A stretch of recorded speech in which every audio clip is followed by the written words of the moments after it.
Afghanistan looks much different today than it did this time last year. Although even with the U.S. presence on the ground then, there were certainly signs that a chaotic transformation was just around the corner.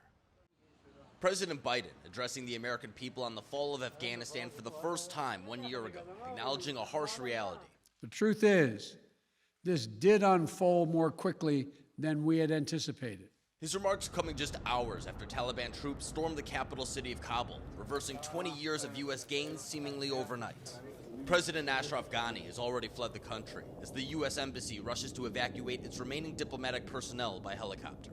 The American mission unravels with very few lasting successes, with President Biden putting the blame on Afghan leaders and their military. Afghanistan political leaders gave up and fled the country. The Afghan military collapsed, sometime without trying to fight.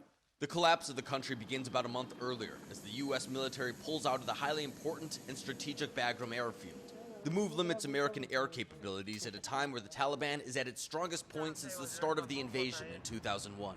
The White House maintains that a speedy withdrawal is a safe withdrawal, with President Biden adamant that the prospect of the Taliban retaking Afghanistan is highly unlikely, while drawing a comparison that will come back to haunt him.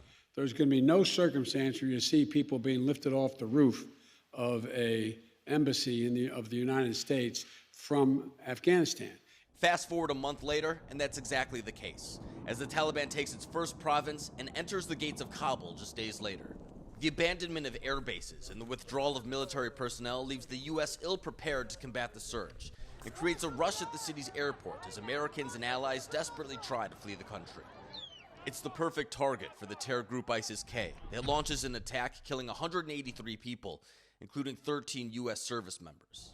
Nearly 70,000 people are able to flee the country in time, but for those left behind, it's just the beginning of a new life under Taliban rule.